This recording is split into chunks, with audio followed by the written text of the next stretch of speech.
It's really just about using that technology to have humanized conversations in a way that people can consume information and act on that information and engage with you to a point where they're going to make a decision to work with you.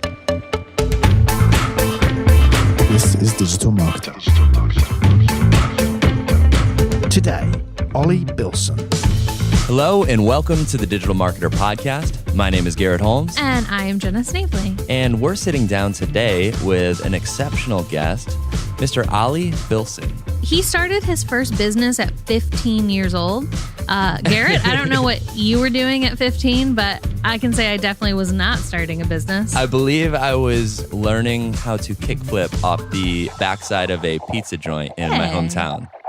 So Oli not only started a business then, but he went on to own multiple businesses, even one that eventually went on to grow up to 170 franchises internationally. So now Oli takes all of this information that he's learned through his experiences since he was 15 years old and speaks all over the world, all about marketing, all about his strategies towards success and growth within his businesses. It's really inspiring and really fascinating to see how smart this guy is and how willing he is to share his knowledge with the world. And that's exactly what he did today. So Oli's going to paint you a roadmap that will guide you through your own revenue growth journey.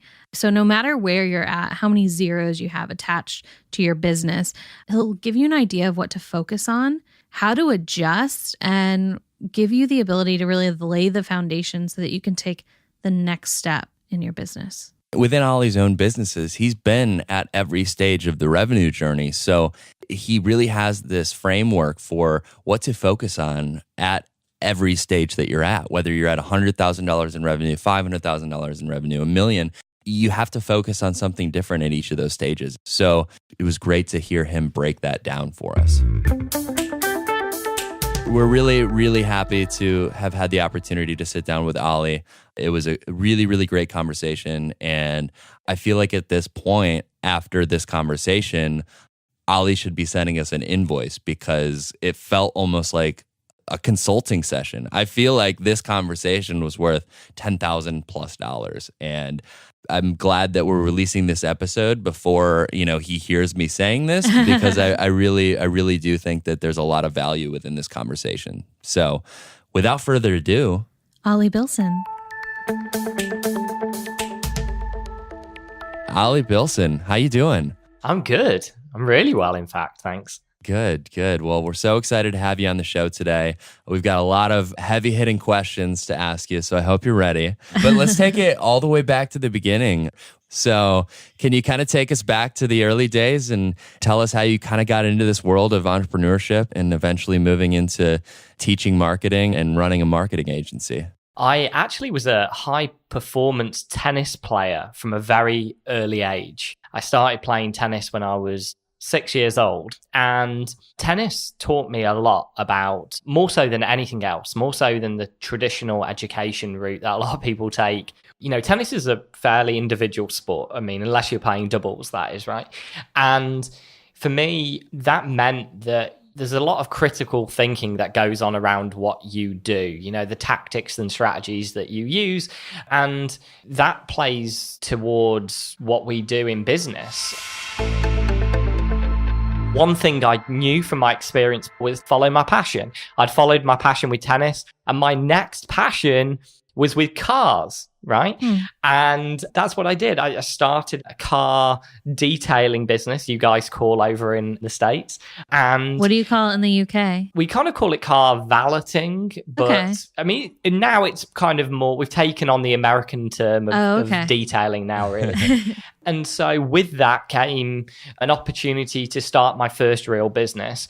And from that, I was always wanting to be the best, coming from that kind of sportsman kind of background, I always wanted to be the best I could possibly be at something. And so I'm like naturally a resource investigator. I will research anything to the nth degree to kind of get an edge on anything. Yeah. And so If I was doing car detailing, I wanted to be the best car detailer. If I was doing window tinting, I wanted to be the best window tinter. I wanted to learn all the tips and tricks and tools and everything that I possibly could to be the best window tinter and ultimately to build the best business. But the stark reality of that is that you come to realize that, number one, there's only one of you. That's the first problem, okay? And the second realization is that it doesn't matter how good you are at what you do, that doesn't necessarily mean that you're going to build a successful business. Yeah. And so it didn't matter how good I was at doing window tinting. It didn't matter how good I was at doing whatever it was that I was doing. The only thing that really mattered was the ability to get and keep customers. Wow. And I figured that out pretty quickly because McDonald's don't make the best burgers. Yeah. Okay? They absolutely don't. But they just have a very predictable and consistent system that they use to have high footfall and have consistent quality and have other people involved with the business that created a real business. So, for me, I guess now I'd look at it and go, well, there's a difference between self-employment and being a business owner. And at that point, I was starting to realize and kind of juggle between being a self-employed person and realizing what it may take to build a real business and to become a business owner, quote unquote. And so that was kind of my first foray into that, and quickly realizing in that transition that marketing was probably the single biggest thing that I could do that would move the dial for me, that would move the business forward. But unfortunately for me, I didn't know what I know now. I actually went through a process of wasting a whole lot of time, money, and effort on a lot of marketing advice and lots of marketing tactics and strategies that were more geared towards brand-based marketing at the time. And so it was like, I fell into the second pitfall, which was once I'd figured out that I needed to learn these things, just because of the fact you want to try and build your brand doesn't necessarily mean you're going to build your business. And so brand is kind of built as a byproduct of success. I didn't know that then. I just thought you had to go and put all your effort into building a brand and then customers would come. When in actual fact, I needed to discover something that was going to be really going to serve me better. And so that's when I discovered direct response marketing. That was my first exposure to that. I'd wasted so much money and I just needed to find another way. Then I discovered direct response. Yeah. How old were you? So I know that I just turned 20 when I discovered that. And I read a book, I was going on holiday, and I remember thinking, I'm like trying all these things and nothing's really working for me. Like nothing's really changing for me. And I've got to get better at this somehow. And I read this book called The Ultimate Sales Letter. It was written by Dan Kennedy, and it kind of talked about the fundamental principles of direct response marketing. And inside of that, it meant that I could finally try and find a better ways and better mechanisms to be able to get people to respond to me and actually have people search me out.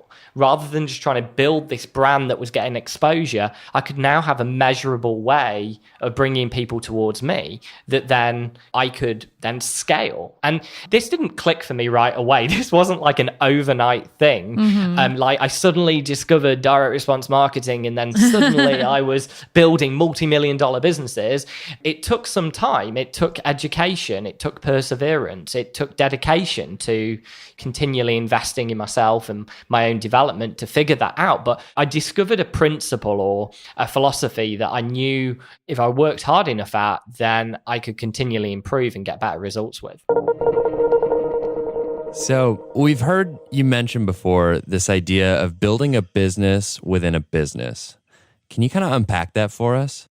This is probably one of the big things that doesn't really get talked about. So I know that it's a great thing. It's a great question because quite frankly, that's how I've managed to start, grow and scale 4 separate $1 million businesses. And from that very simple principle. What is meant by building a business within a business is looking at what capabilities you need to be able to either grow and develop or buy into a business that can create an additional income stream for you in some way. Now, it could mean that you could want to try and create, for example, another income stream to your existing business, and you already have a hard cost to run that business, right? You're already paying for certain things that allow that business to run. So you're leveraging tools or resources that you already have to develop another income stream. That additional income stream doesn't now need to have its own resources from the get-go to support that business. So you're already using what you already know, and you already have a cost base that's perhaps already liquidated by an existing business. And now you're creating an additional revenue stream inside of that business. So an example of this was, and more specifically, something that would give you the ability to cross-pollinate, cross-fertilize, cross-sell, whatever other kind of wording you want for it, from one to another. So, for example, I had a window tinting business. So I already had customers that were paying me for those services. I then saw an opportunity to develop a vehicle wrapping business. Now, I had already got a cost base that supported me in that business. And so to develop that new income stream, I already had customers that I could sell to and cross-sell to because they are the similar profile to the customers that I was already serving. Okay, so now I can develop that income stream by putting marketing towards them to create almost a business in its own right, because there's a congruency between the customer profiles that I already have. And then from there, I then took that to another level where I knew from both of those two businesses then that those people that we were serving, they may also want another type of service, which to us was a vehicle remapping, vehicle tuning service. So again, that profile of people meant that I could sell into that type of business as well. And now suddenly my cost base has been reduced massively because I've got 3 income streams supporting that cost base. Yeah. I can create capabilities and resources and people and teams that support all 3 because they're all the 3 types of businesses, and they're all very complementary to each other. But probably one of the biggest things that I want to talk about in terms of business within a business is, think about this. It's not just the services that you offer, but it's also the teams and the infrastructure that you build. So, for example, when I was building my vehicle remapping network, which grew to about 170 franchisees internationally, one of the things that allowed us to do that was we had to build a marketing team. Now, that meant that we had to invest in that team. And when we did that, we were building a marketing capability, a division of our business that was a marketing team. So a business within a business as an extension of that, to go another layer, would be, where do you think our marketing agency started from? Yeah. It started from our in-house capability that we built, our in-house marketing team, that then we realized we could utilize and leverage that team for another income stream. And then to go even one more layer than that, now we've developed a marketing agency from that marketing team. Wow. What about all the standard operating practices, the processes, the proprietary systems, the tools, the learning, the onboarding resources that we give our team? What can we now do with that information? Now we've got a training, education resource that we can also sell to other business owners that are not within our agency. So there's just this, it's like peeling an onion, when you look at it that way. But just from going through that process of building a business that was working really well, to then training other people how to build a business that we'd built, to then build a marketing capability, to then sell information and education to other business owners of how we'd done that. really fragmenting and splintering off everything we can that's all very complementary together. Yeah. What I find really interesting is that I feel like for most people and businesses, they have their offer and then they might like splinter the offer or create a new offer within the same business. But I find it super interesting that you were able to not only offer something new, but build an entire business around that, call it something separate, put a different dedicated team to that. I feel like there's so many entrepreneurs listening right now that are like, I don't even know how to scale my business right now with what I have. I was having the same exact thoughts. Yeah, the interesting thing is probably our vision back then, we didn't know where that might end up. But when we became world class at what we did, which was getting extremely competent with direct response marketing, online advertising, and we were doing that for ourselves very well. So we were eating our own dog food, spending our own money, figuring things out of what was working and what wasn't working. That gave us a platform and confidence to be able to say to other business owners, hey, look, we figured some things out here, and this could also work for you as well. And by the way, we have got the team to be able to help you execute and implement that as well. And if that isn't the right avenue for you, we can show you and give you the tools, training, and resources to be able to do that as well. And so that's one of the biggest things that I felt has been a big advantage to us compared to a lot of people out there that are purporting giving information, is that I still have these 4 businesses. It's like the biggest testing lab for anything. It's exactly like DigitalMarketer and other media properties, because you figure out what's working and then you share what works. And that to me is way better than anything else, because we're really putting ourselves out there. And so when I'm sharing a tactic or a strategy or a funnel or something else, I absolutely know every single aspect of that and who it will work for, who it won't work for, realistically, what kind of return that they're going to get from it, and in what time they should expect it, and exactly every part of the mechanisms of how all of that stuff works, which, I absolutely still love, because it's as much as about figuring out what doesn't work as much as, you fail a lot more than you win. It's just that when we win, we can share that now more so than ever before. Definitely. So obviously you've got multiple businesses now, but I want to kind of focus in a little bit on the agency side of things. So within the agency, in today's day and age, what do you see as the biggest problem that clients are coming to y'all for? What are people bringing up that they need help with? Well, I think the first thing to understand is that what people need really depends upon their level of business, of where they are at.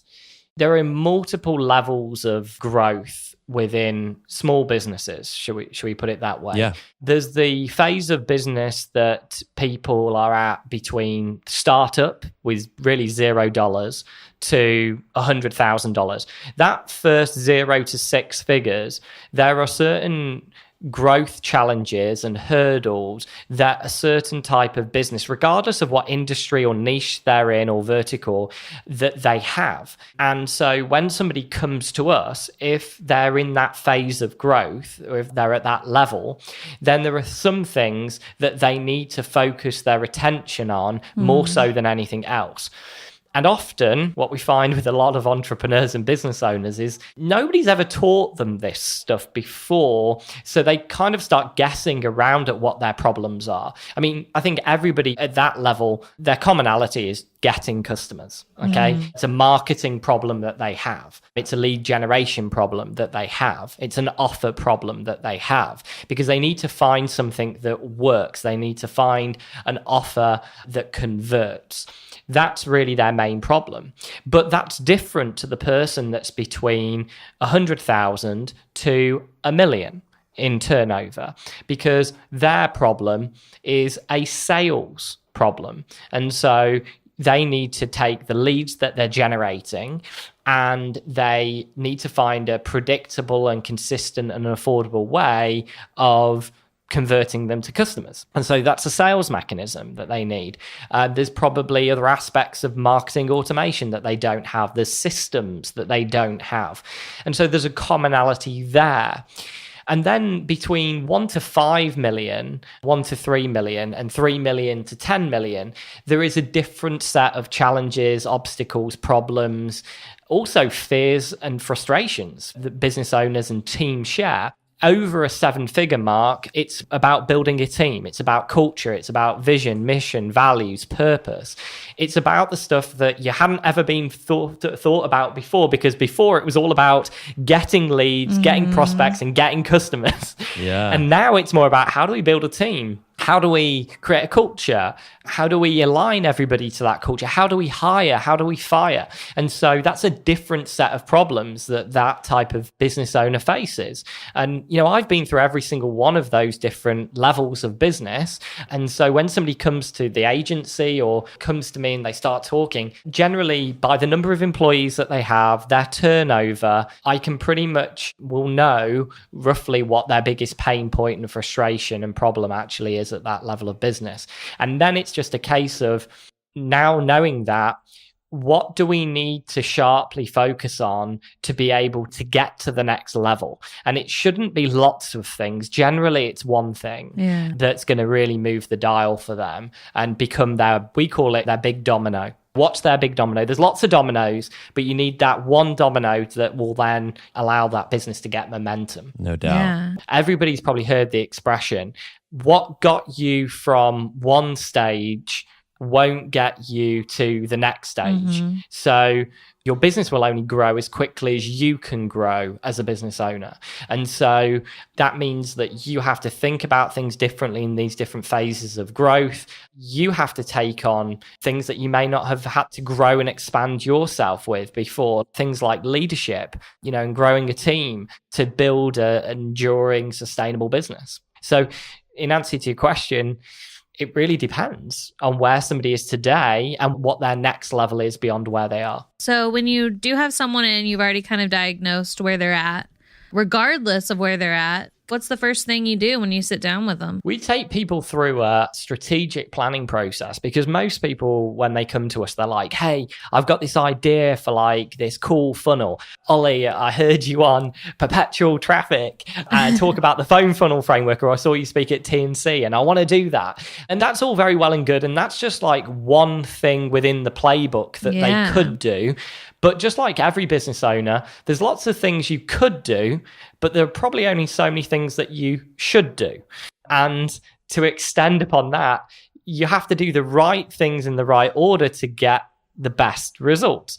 And so what we do is take stock, get the business owner to take a step backwards and look at things from more of a 30 to 50,000 foot view of their business. And so we really start to begin with, hey, let's not worry about the tactics for now. Okay.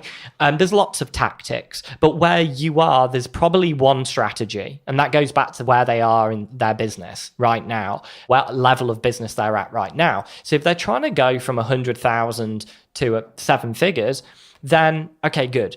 What's the mission that we're on? Okay, so to corral them and their team around, where are we going as a business? That's the first port of call. Okay, where are we going? Because anything you do as an agency or anything that you do with inside of a business should meaningfully move you forwards towards that mission, okay?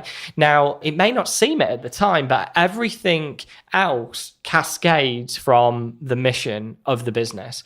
And so every business has a purpose, a reason why they exist.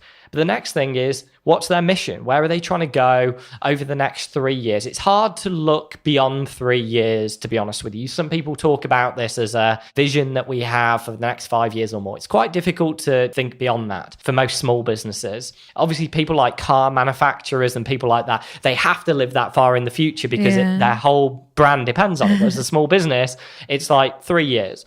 And then what we do, we say to them, okay, cool. What are the big rocks? What are the big priorities that we need to focus on in the next 12 months? And those are the things that are going to contribute to that mission being achieved. And so what we look at is 3 to 5 key priorities for the business. This is like broad stroke stuff. Okay. Yeah. Then once we have got them aligned with that and they're pleased with what that progress would look like. And I say that kind of tongue in cheek, pleased with that progress, because most of the time when something really works as a business owner, you forget to celebrate your successes along the way and you just want to move on to the next thing and get there as quickly as possible. Whereas when you kind of take stock and say, well, if we do this as a business, this is what this is really going to mean for us, what it's going to mean for me as a business owner, what it's going to mean for my team and everybody associated to achieving those priorities, you can unify everybody together around it. So there's so much more clarity towards where you're trying to go as a business, and everybody can rally around a common cause, and those are those priorities. So aligning those 12-month priorities. And then, of course, the next step is like, cool, so what do we need to now do in the next quarter to be able to get somewhere close to see progress on those priorities? This is kind of a very typical strategic planning process. We have a slight twist on the way we do it, but then you start to provide your team and other people that are inside of the business, giving them the ability to own things, own projects, own progress, not just you. And so from there, you can then formulate what are the projects then, in this next month, we call them sprints. In this next sprint, what are we going to work on to achieve those quarterly goals? And that's where you start to get more tactical. That's where you start to think of, okay, I'm now going to reverse engineer my revenue goal, my profit goal, my number of customers or whatever that we need to get to in the next quarter. Great. So let's start with the end in mind and let's work backwards to how we're going to achieve that. That's where you can start becoming more tactical over what do we need? What capabilities do we need? And in actual fact, then you can hone those capabilities to what you don't have. That may be hiring an agency. It may be hiring several agencies. It may be hiring a freelance or even bringing in that person who was an intern and giving them a full-time job opportunity to work on a particular project. That's really how you should go through the process of breaking all of that down, not starting with what's right in front of you, raising yourself up above that and being more like a helicopter rather than a tank in the business. Definitely. Well, first of all, amazing wisdom. I feel like I need to go out and start a business right now. I'm very, very inspired.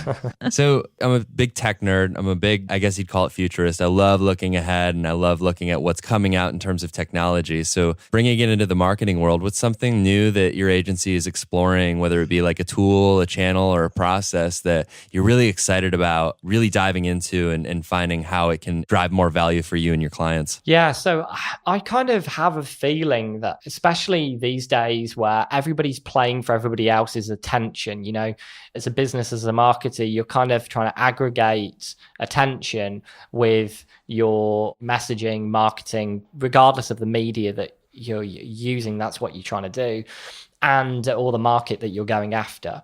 But what's happened with that we have more technology now than we ever have had before, but people don't necessarily use the most appropriate channels to get the best results. And so what they find is they learn about email marketing, for example, and they think that they're going to get customers from email marketing, follow up or marketing automation and so on and so forth. And so they just really focus on one channel, and they may drive some behavior from that, but they are missing out on so much more because they are not really providing a way for their customers to interact with them in the most convenient way. And just given the fact of how many marketing messages we get every single day, most business owners miss out on such an opportunity to mix up that modality and follow up with people through a channel that fits with their customer. And so most people, they just focus on one channel and they try and do all the right things in one channel, but they really can't get the full result there that they really want. It's not the fact that things like email marketing is dead or anything like that at all. That contributes to a hell of a lot of revenue for everybody. But you want to start thinking about new channels and platforms and thinking about how you can leverage them in your business to connect with people at the moment that they're in the buying process, in that lead to customer journey that they're in. And so in the contingencies that you build into your follow-up and your marketing, you want to be starting to think about things like Messenger or things like SMS and text marketing, and thinking about how you can open those channels of communication up to start to have conversations with people. Because I feel so many people and businesses have backed away from that idea of actually having conversations, because we've got all this technology and surely we should be able to drive behavior and results just with that. And it should just be autonomous and people should just be able to buy. And well, actually, the truth is that's becoming a lot harder. Because not only is it the fact that your message isn't even being seen, it's whether or not you're giving people the opportunity to buy, investigate what you have to sell in a way that is convenient to them. And so for me, the future of that is don't be hell bent on just one channel of communication to drive activity and sales. Think like a human. Yes. I mean, we're not machines.